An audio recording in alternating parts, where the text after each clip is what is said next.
দর্শক, এদিকে রাজধানীর গুলশানে তারেক রহমান যে বাসভবনে উঠবেন তার সামনে রয়েছেন আমাদের বিশেষ প্রতিনিধি জিয়াউল হক সবুজ। এখন তার সঙ্গে সরাসরি কথা বলবো। সবুজ, তারেক রহমানের বাসভবনের সামনের এখনকার পরিস্থিতি আমাদের জানাবেন। নিরাপত্তা ব্যবস্থা কেমন দেখছেন সেখানকার? আন্দোলন সংগ্রামের সাথে যুক্ত হয়েছি, রাজনীতির সাথে যুক্ত হয়েছি। আমরা ওনার প্রতিটা মুহূর্ত, ওনার অনুপ্রেরণা নিয়েই কিন্তু আমরা এগিয়ে গিয়েছি এবং চরম সংকট মুহূর্তেও ওনার আশা ভরসার উপরে আমরা ভিত্তি করে কিন্তু আমাদের আন্দোলন সংগ্রামকে আমরা এগিয়ে গিয়েছি।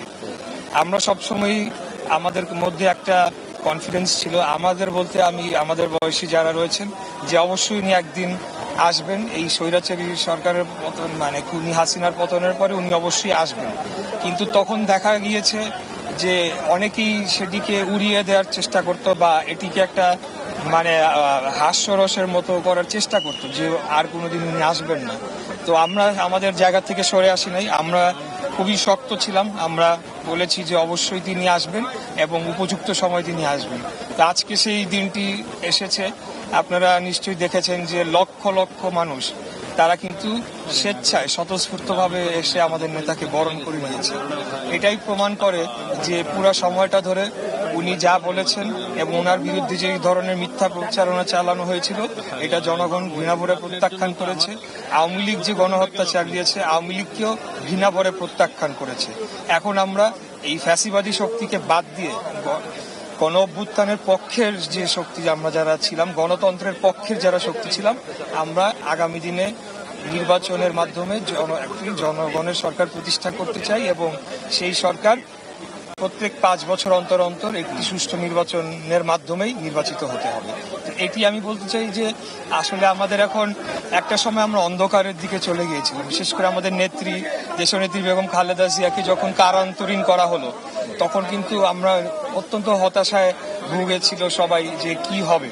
কিন্তু সেখান থেকে আমাদেরকে টেনে তুলে ধরে এবং যেটাকে বলে যে light at the end of the tunnel, সেটা আমাদের নেতা আমাদেরকে দেখিয়েছেন। তো আমরা আসলে মানে ভাষায় এটা প্রকাশ করার উপায় নাই। উনি যখন ল্যান্ড করেন আমি 2 রাকাত আল্লাহর কাছে নফল নামাজ পড়ে দোয়া করেছি। আপনি মাহমুদ শুনছিলেন যে এই যে আমরা গুলশানে যেখানে অবস্থান করছি সেখানে বিএনপি নেতা ইশরাক হোসেন তিনি বক্তব্য দিচ্ছিলেন। তিনি বলছিলেন যে আসলে তার এই ফেরা, নির্বাসিত তারেক রহমানের দেশে ফেরার মধ্য দিয়ে যে রাজনৈতিক এক ধরনের শূন্যতা তৈরি হয়েছিল, সেই রাজনৈতিক শূন্যতা পূরণ হবে। এবং অনেকে আমরা দেখেছি আজকে প্রধান উপদেষ্টার প্রেস সচিব তিনিও জানিয়েছেন যে এই বিএনপির ভারপ্রাপ্ত চেয়ারম্যান তারেক রহমানের দেশে ফেরার মধ্য দিয়ে তার যেই রাজনৈতিক শূন্যতা ছিল দেশে, সেই শূন্যতা অনেক ক্ষেত্রেই পূরণ হবে।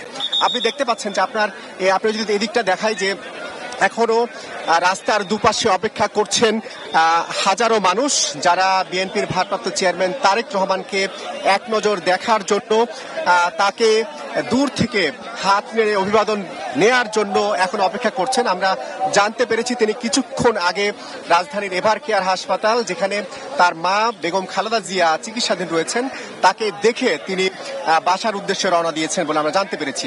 আমরা আশা করছি কিছুক্ষণের মধ্যেই তার জন্য যে নির্ধারিত বাসভবন, গুলশানের বাসভবন এবং গুলশানের 196 নম্বর যে বাসভবন সেটি প্রস্তুত হয়েছে এবং তিনি এলেই সেই বাসভবনে উঠবেন। আপনাকে জানিয়ে রাখি, গুলশানেই আসলে বিএনপি চেয়ারপারসন বেগম খালেদা জিয়ার যে ফিরোজা ভবন রয়েছে সেখানে তিনি থাকতেন এবং তারই পাশেই যেই মাত্র 196 নম্বর যে বাসভবনের কথা বলা হচ্ছে সেই বাসভবনটি তিনি উঠবেন। আমরা আশা করছি হয়তো কিছুক্ষণের মধ্যেই তিনি আসতে পারবেন। যদিও আমরা দেখেছি দুপুর 12:30টার সময় রওনা দিয়ে তিনি সমাবেশ স্থলে পৌঁছেছিলেন, সেখানে যেতে তার 3.5 ঘন্টা সময় লেগেছিল। অন্যদিকে সমাবেশ শেষ করার পরে তিনি যখন এভার কেয়ার হাসপাতালের উদ্দেশ্যে রওনা দেন সেখানে যেতেও তার প্রায় 1.5 ঘন্টা সময় লেগেছিল। তো আমরা ঠিক এখন নির্দিষ্ট করে বলতে পারছি না এখানে আসতে তার কত সময় লাগবে, তবে আমরা তথ্য পেয়েছি তিনি 7:30টার দিকে, অর্থাৎ 10-15 মিনিট আগে তিনি এভার কেয়ার হাসপাতাল থেকে রওনা দিয়েছেন এবং এই বাসভবনের উদ্দেশ্যে রওনা দিয়েছেন।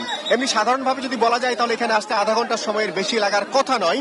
তবে রাজনৈতিক নেতাকর্মীর মধ্যে যে উচ্ছ্বাস দেখেছি, যে এই ধরনের মানুষ প্রাণবন্ত হয়ে মানুষ তাকে দেখার জন্য অপেক্ষা করছেন, বিশেষ করে গুলশান থানা বিএনপি বা এখানকার যেসব অঙ্গ সংগঠন রয়েছেন তারা যে অপেক্ষা করছেন, তাতে হয়তো গাড়ির যে বহরটি সেটি আসবে, সেটি আসতে হয়তো কিছুটা সময় লাগতেই হতেই পারে। তো এখানে আমি অবস্থান করছি, আমি এরপরে যদি কোনো অবস্থান থাকে কিংবা পরের আপডেট জানিয়ে দেব। এই হচ্ছে এখানকার সবশেষ অবস্থা।